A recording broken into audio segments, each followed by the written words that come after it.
तो अभी जैसे मैंने स्टोरी में भी कई बार बोला कि हमें ऐसा ये कार्य करना चाहिए, ऐसे ध्यान देना है और पुण्य कार्य करना है, बट लेकिन पुण्य क्यों करें? पुण्य क्यों करें, आपका प्रश्न ये है कि हाँ। पुण्य क्यों करें। ठीक है। अभी आपने ये बात कही कि स्टोरियों में आपने कई बार इस प्रकार की बात सुनी भी है और कही भी है। आगम में भी पुण्य करने की प्रेरणा दी गई है कि हमें पुण्य करना चाहिए। हमारे आज से 1000 साल पहले मुनिराज हुए हैं गुणभद्र आचार्य, और गुणभद्र आचार्य ने आत्मानुशासन ग्रंथ लिखा है। उस आत्मानुशासन बहुत अच्छा ग्रंथ है, एक बार सबको स्वाध्याय करना चाहिए। तो उस आत्मानुशासन ग्रंथ में मुनिराजों को पुण्य करने की प्रेरणा दी। तो मैं वहीं से अपनी बात स्टार्ट करता हूँ कि उन्होंने मुनिराजों को पुण्य करने की प्रेरणा क्यों दी है। तो वहां उन्होंने लिखा कि हे मुनियों, यदि तुम उपसर्ग और परिचय नहीं चाहते हो तो निरंतर पुण्य कार्य में लीन हो। तो ऐसा वहां पुण्य करने की प्रेरणा मुनिराजों को उपसर्ग और परिचय से बचने के लिए दी गई है। चलिए, तो ये बात तो हुई मुनिराजों की अपेक्षा।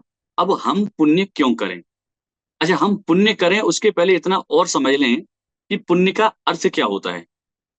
जनरली यही समझा जाता है कि पुण्य का अर्थ होता है वो पुण्य प्रकृतियों को बांधना। जिस प्रकृति के एंगल से अभी मैंने बात की, तो उन पुण्य प्रकृतियों को बांधना, अच्छे कार्य करना, या लौकिक रूप से यदि जन सामान्य में किसी से पूछा जाए कि पुण्य किसे कहते हैं या पुण्य का उदय क्या है, क्योंकि पुण्य किसे कहते हैं लोग कम समझते हैं, पुण्य का उदय ज्यादा समझते हैं। तो वो ये समझते हैं कि हमें हमारे अनुरूप जो हम चाहते हैं उन सारी चीजों की प्राप्ति हो जाए, उसका नाम है पुण्य का उदय। अर्थात लौकिक अनुकूलताओं की प्राप्ति होना, जन सामान्य उसे पुण्य का उदय समझते हैं। लेकिन पुण्य शब्द का जो अर्थ है, एक्चुअल अर्थ, शाब्दिक जो मीनिंग है, वो उसका अर्थ होता है पवित्र या पवित्रता। तो पुण्य शब्द का अर्थ है पवित्र होना। अब पवित्र व्यक्ति कैसे होगा। कर्म प्रकृतियों को बांध करके पवित्र होगा, या कर्मों से निरपेक्ष जब हो जाएगा तब पवित्र होगा। मेरा जैसा स्वभाव है, मैं उस स्वभाव को प्राप्त करूंगा तब मैं पवित्र हो जाऊंगा, या मैं मेरे से विरुद्ध जो कर्म प्रकृतियां हैं उनको बांधूंगा तब मैं पवित्र होऊंगा।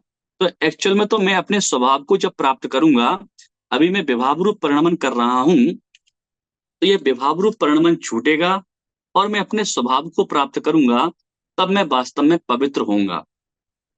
तो एक्चुअल जो है पुण्य का अर्थ है वो पवित्रता से है। और पवित्रता का तात्पर्य निज की प्राप्ति करने से है कि मैं अपने आप को कैसे प्राप्त कर सकूं। तो वो उसकी कैसे प्राप्ति होगी, तो उसके लिए मुख्य रूप से आचार्य ने उपदेश दिया कि स्वाध्याय आदि करने से उस पुण्य की प्राप्ति होगी। अब जिसे जगत में पुण्य कहा जाता है, ये तो समझिए कि निश्चय परक अर्थ किया मैंने। अब जिसे जगत में पुण्य कहा जाता है, लोग जिस पुण्य बांधने की चर्चा करते हैं, तो आपने प्रश्न ये किया है कि हम पुण्य क्यों बांध रहे हैं। अब जैसा आपने प्रश्न किया, मैं उसी के अनुरूप उत्तर दे रहा हूँ। इसका उत्तर दूसरा भी हो सकता है, पर अभी आपके प्रश्न के अनुरूप में उत्तर दे रहा हूँ कि हम पुण्य क्यों बांधे। तो वहां आत्मानुशासन ग्रंथ में तो ये प्रेरणा दी गई मुनिराजों को कि पुण्य बांधने से उपसर्ग परिचय से आप दूर हो जाएंगे।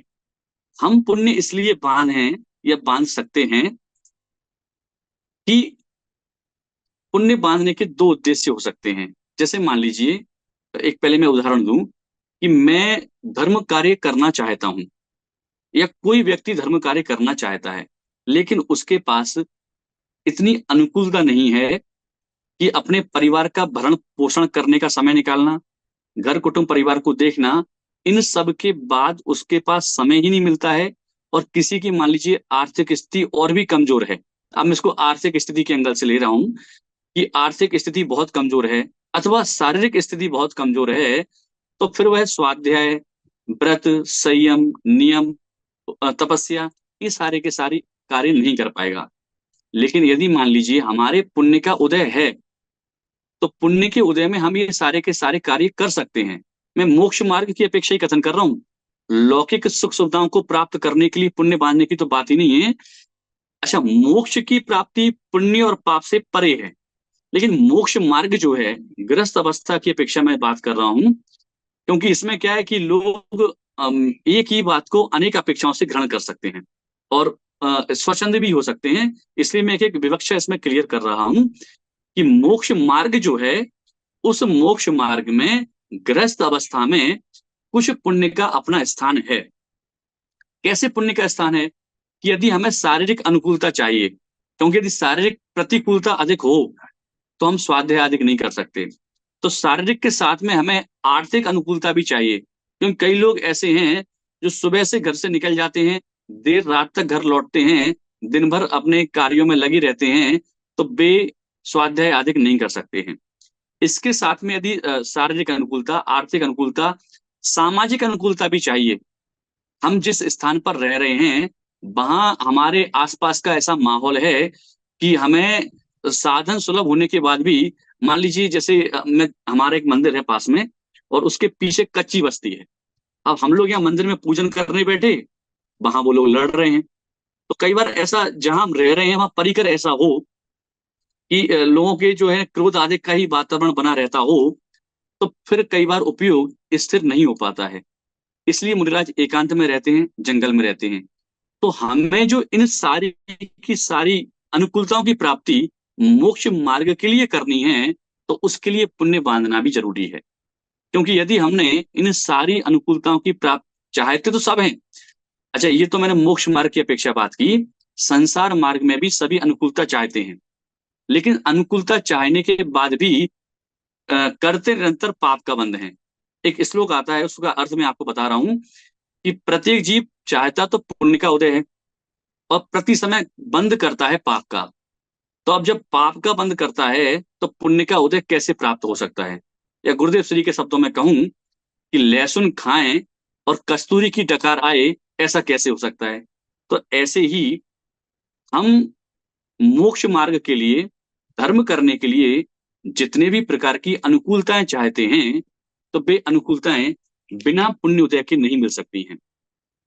तो उन अनुकूलताओं को प्राप्त करने के लिए जैसे मुनिराजों को प्रेरणा दी गई कि भाई उपसर्ग परिचय से अगर आपको बचना है, तो पूर्व में पुण्य किया होगा तो उपसर्ग परिचय भी कुछ नहीं कर पाएंगे। इसी में एक पुण्य का आपको एग्जाम्पल देता हूं मैं, कि कोई सामान्य मुनिराज हो, उन पर उपसर्ग हो, और एक तीर्थंकर मुनिराज पर उपसर्ग हो, तो दोनों में क्या अंतर है?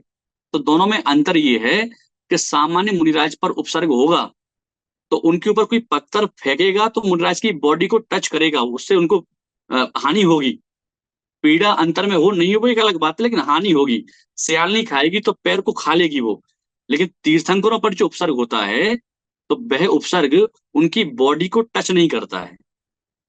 जैसे आपने भगवान पारसनाथ का उपसर्ग सुना, तो भगवान पारसनाथ पर जो उपसर्ग हुआ, ओले बरसाए, पत्थर बरसाए, अग्नि बरसाई, वो सारे के सारे ओले पत्थर अग्नि उनके आसपास से निकल गए।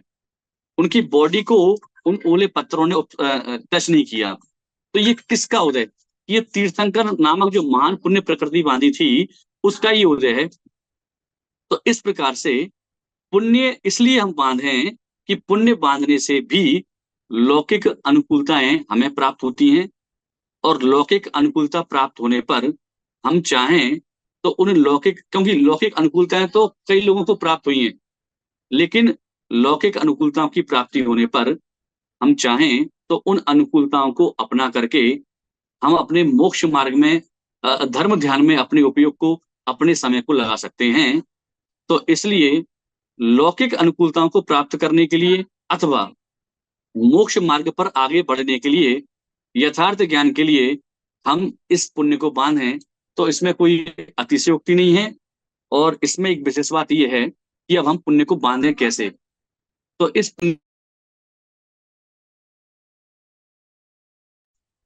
इस पुण्य को बांधने के लिए हम क्या करें?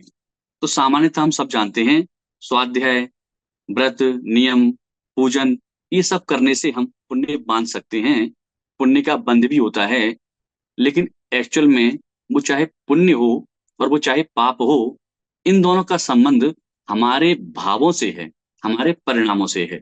जैसे अभी पिछला जो प्रश्न था, और उसमें हमने देखा था कि उत्कृष्ट पुण्य और उत्कृष्ट पाप चौथे काल में बनता है। तो जो आपने उदाहरण सबने सुना होगा, मैं उदाहरणों की गहराई में नहीं जा रहा हूं मैं, कि जो स्वयंभू रमण समुद्र में महामत्स्य है, उस महामत्स्य के कान में कंदुल मत्स्य, छोटा सा मत्स्य मछली बैठी रहती है, और वो केवल ऐसे भाव करती है कि जब महावत से मुंह फाड़ता है तो उसमें जो हजारों लाखों मछलियां आती हैं, तो तंदुल मत्स्य विचार करता है कि काश मैं इसकी जगह होता तो एक भी मछली को छोड़ता नहीं। तो बाहर में उसकी क्रिया पाप रूप बिल्कुल नहीं हो रही है, क्योंकि मछलियों का आकार तो उससे बड़ा है, लेकिन उसके परिणाम पाप रूप हो रहे हैं। तो हमें अपने परिणामों को सुधारने पर ध्यान देना चाहिए। हम यदि अपने परिणाम सुधारेंगे तो हम पुण्य बांध सकेंगे, क्योंकि यदि हमारे, देखो, सुधारने की प्रेरणा परिणामों को दी जाएगी कि हमें परिणाम सुधारना चाहिए। परिणाम बिगाड़ने की प्रेरणा तो देने की कोई बात इसलिए नहीं है कि अनादि काल से संसारी जीव के परिणाम बिगड़े ही हैं। तो परिणाम सुधारने की जो प्रेरणा की बात है, तो वो इसलिए दी जाएगी क्योंकि प्रत्येक जीव अनादि काल से परिणमन कर, अभी बता दूं, तो प्रत्येक जीव अनादि काल से अशुभ परिणाम ही कर रहा है। तंदुल मत्स्य भी ये परिणाम कर रहा है कि मैं ऐसी क्रिया नहीं कर पा रहा है। तो हमें इस बात को ध्यान देना होगा कि क्रिया करने से, कोई भी क्रिया हो, पुण्य और पाप का रंच मात्र भी संबंध नहीं है। ये जैन दर्शन की विशेषता है। अ, पुण्य और पाप का 100% जो संबंध है, वो पूरा का पूरा संबंध हमारे परिणामों से है। जब भी हम जो भी क्रिया कर रहे हैं, उस क्रिया के काल में हमारे परिणाम कैसे हो रहे हैं, उन परिणामों से ही हम पुण्य बांधते हैं और उन परिणामों से भी हम पाप बांधते हैं। लौकिक रूप में गृहस्थ अवस्था में हम देखें तो हमारे जो निरंतर परिणाम हो रहे हैं, वे बहुभाग पाप रूप ही हो रहे हैं। तो जब ये परिणाम पाप रूप हो रहे हैं, तो उन परिणामों को हम किस प्रकार से पवित्र करें, पुण्य रूप करें, ये हमें समझना होगा। तो ये स्वाध्याय, व्रत, नियम, संयम उसके निमित्त मात्र हैं। लेकिन स्वाध्याय, व्रत, नियम, संयम करते हुए भी यदि हमारे परिणाम निर्मल नहीं हुए, तो समझिए कि फिर हम जो बंद करेंगे वो पाप का ही बंद करेंगे। तो उन क्रियाओं को करते हुए, और कदाचित हम अशुभ क्रियाएं कर रहे हैं, तो उन अशुभ क्रियाओं को करते हुए भी हम अपने परिणाम निर्मल रखें, परिणाम उज्जवल रखें, तो उससे जो बंद होगा वो पुण्य का बंद होगा। और क्यों करें? तो इसलिए करें ताकि हम मोक्ष मार्ग में जो अनुकूलता चाहते हैं, वो अनुकूलता हमें प्राप्त हो सके और हम मोक्ष मार्ग पर आगे बढ़ सकें। और एक लेवल फिर ऐसा आएगा जिस लेवल पर जाकर के ना हमें पुण्य की जरूरत होगी और ना हमें पाप की जरूरत होगी, और उससे परे हम मोक्ष को प्राप्त कर लेंगे।